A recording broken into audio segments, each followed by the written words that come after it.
Seja sincera, hein? Entre ficar linda e magra daqui 2 semanas ou daqui 2 meses, o que você escolheria? Hein, plateia? Semanas? É difícil ficar com a segunda opção, mas acredite, cada vez mais as mulheres, inclusive as famosas, preferem atingir a boa forma com mais calma, sem exageros, truques nem milagres. É exatamente isso que nós vamos aprender hoje. A se alimentar de uma maneira saudável, a evitar alimentos, por exemplo, que prejudicam e pioram a celulite, a queda de cabelo, pele envelhecida, que aumenta a barriguinha. E quem vai contar pra gente é a nutróloga Liliane Oppermann. Tudo bem, Liliane? Tudo bom, Eliana. Obrigada pela participação. Eu que agradeço. A Liliane, a sua nenenzinha tá com quanto tempo, Liliane? 6 meses. Tá com 6 meses. E você tem mais 2 meninas. Inclusive, uma faz aniversário hoje. Opa, 11 anos. 11 anos? A Luísa. Você é mãe de 3 meninas. 3 meninas. É isso? É isso. E você já educa suas meninas como elas devem se alimentar, já desde pequenininha. É mais fácil, né? Depois de fácil. grande, olha, assim, com os pacientes é super difícil, mas eu não desisto. Muito bem, falando em não desistir, muitas famosas também não desistiram de ficar com o corpo incrível. A doutora também passou um dia inteiro com a Milene Pavorô e vai dizer se a rotina alimentar dela tá certa ou errada. Já também 5 mulheres que antes não tinham aquele corpo tão perfeito, entraram numa dieta alimentar e ficaram lindas, é isso? É isso, mas elas fizeram a reeducação. É aquela coisa que você falou, 2 semanas ou 2 meses. Então, tudo que é muito rápido, nem sempre é duradouro. Vamos ver o caso da Fernanda Souza. Pode rodar. Dizem que o bom ator deixa a vaidade de lado, doa o seu corpo à personagem. É o caso de Fernanda Souza, que já precisou engordar até 7 quilos. Para recuperar a antiga forma, Fernanda recorreu a um acompanhamento médico e hoje se alimenta 5 a 6 vezes por dia, come vegetais, carnes magras, arroz integral, cereais e legumes. Sobra até um espaço para comer chocolate de forma moderada. Com a reeducação alimentar, Fernanda perdeu exatos 7 quilos. Muito bom.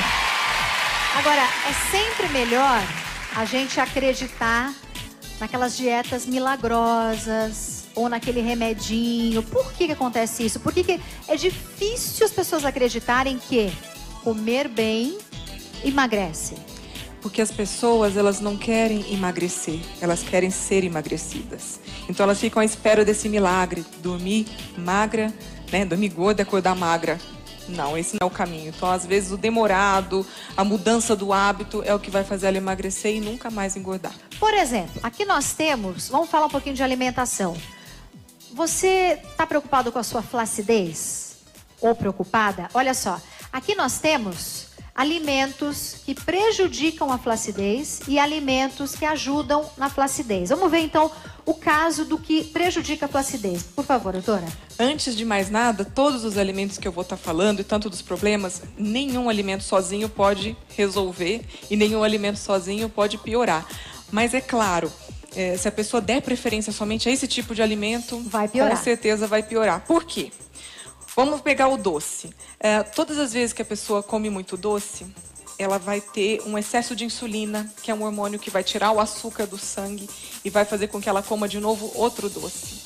Vai ficar dando vontade de comer doce, mais doce, mais doce, é isso? Vai entrando num ciclo vicioso, sem contar que as pessoas que comem muito doce, elas tendem a ser muito ansiosas. São aquelas pessoas que vivem no efeito sanfona, engorda, emagrece. O que acontece com quem engorda e emagrece? Flacidez, a pele estica, a pele volta.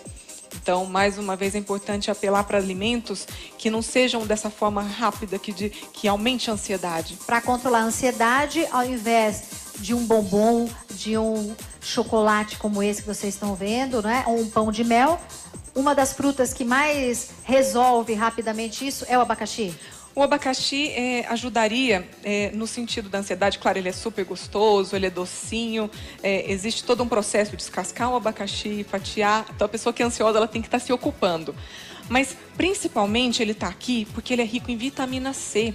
A vitamina C forma o colágeno da nossa pele. Então, para que essa pele não esticar e voltar, seja até por uma gravidez, eu passei por isso, esse colágeno seja resistente e não deixe depois vir a flacidez. Muito bem, então o abacaxi é muito bom para a flacidez. Ajuda. E aqui nós temos frango e salada. Qual é o benefício e por quê? Então, existem dois tipos de flacidez, a flacidez de pele e a flacidez muscular. A pessoa que tem flacidez muscular, falta proteínas. O frango, ele é um alimento, justamente esse grelhadinho, bem levinho, que vai fornecer proteínas para esse organismo. Então, a pessoa, ela vai ficar com um músculo bonitinho por baixo da pele, não deixando ficar murcho e com isso a flacidez.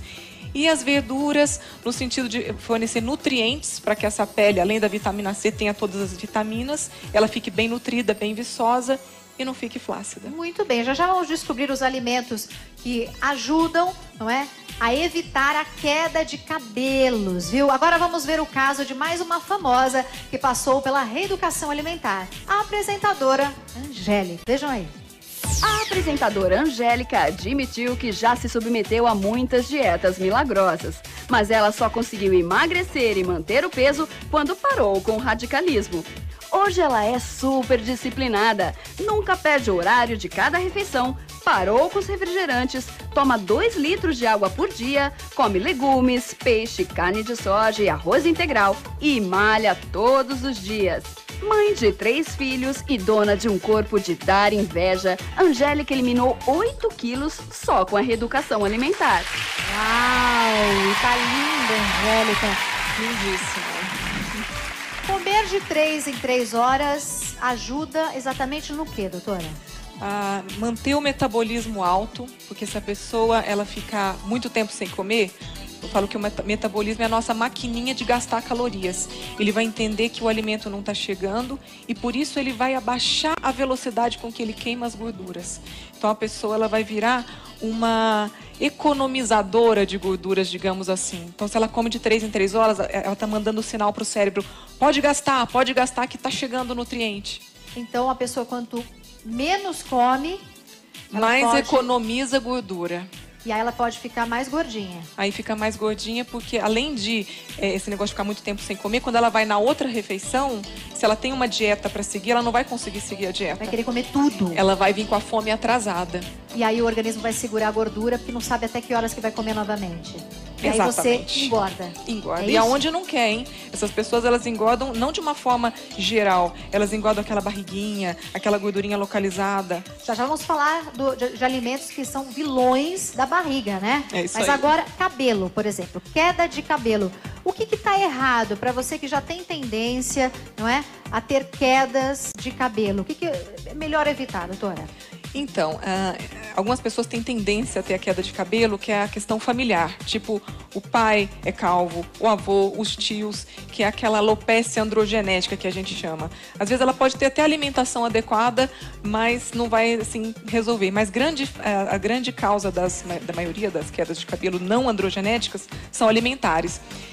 Nós precisamos muito de ferro para formar o cabelo. Então, se a pessoa tem a alimentação, comeu aquela carne que é rica em ferro e vai para uma sobremesa láctea, o cálcio contido nessa sobremesa, nesse pudinzinho ou nesse molho, no molho branco, ele vai competir com o ferro na hora de absorver. Então o ferro não é absorvido ou é absorvido apenas em pequena quantidade e esse cálcio vai demais, ou seja, falta ferro, não vai para o cabelo cai. Mas isso é difícil, é complexo pra gente que não estuda entender melhor, né? Então vamos tentar explicar pro pessoal que tá em casa. Quer dizer, então, se eu como um pedaço, se eu como uma picanha, e aí, de repente, eu tomo um sorvete que tem leite.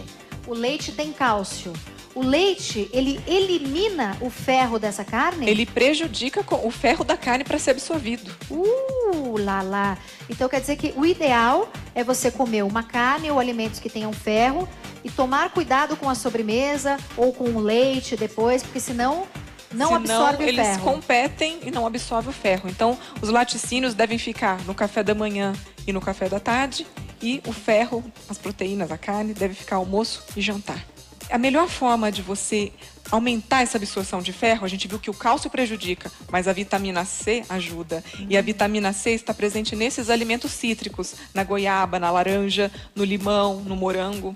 Então, evitar essas sobremesas lácteas e preferir as frutas, ou tomar um suco dessas frutas, para que esse ferro seja melhor absorvido. Aqui eu trouxe os grãos, porque muitas pessoas acham que o ferro dos grãos são os melhores. Na verdade, o que faz bem para o cabelo é a biotina e as vitaminas do complexo B que estão presentes nos grãos. A fonte de ferro é muito pouco aproveitada desse ferro que é de origem vegetal. O ferro de origem animal da carne é que é melhor aproveitado pelo organismo. Então, doutora, comer grãos, frutas e carne faz bem para o cabelo. Faz bem para o cabelo. Próxima famosa que passou pela reeducação alimentar e teve uma mudança impressionante. Vejam. A atriz Cristiana Oliveira nunca escondeu que precisa ficar de olho na balança. E isso vem desde a adolescência. Há 2 anos, Cristiana engordou para viver uma presidiária em uma novela na TV. No ano passado, ela já desfilava na praia de biquíni com um corpaço. Cristiana toma chás desintoxicantes, trocou carne vermelha por peixe, eliminou pães, massas e outros alimentos que contêm glúten, intensificou a caminhada e a malhação. Todo o esforço valeu a pena. Ela disse adeus a 28 quilos. 28 quilos apenas com uma alimentação saudável e, claro, exercício também. Se a gente for colocar na balança a importância da alimentação versus a importância do exercício físico, é possível colocar na balança com o que a gente realmente precisa se preocupar num momento mais crítico, digamos assim? Eu acho que os dois. Mesmo no momento crítico, às vezes a pessoa pensa que exercitar é ir para uma academia, ficar 2 horas. Faz uma caminhada, 30 minutos, 3 vezes por semana. Passa a introduzir esses alimentos na sua vida. As coisas gradativas são mais fáceis de serem aceitas. Então não adianta só fazer exercício e não ter uma boa alimentação, como também não adianta só procurar ter uma boa alimentação e não fazer exercício. A chave do sucesso está em fazer os dois. Os dois, muito bem.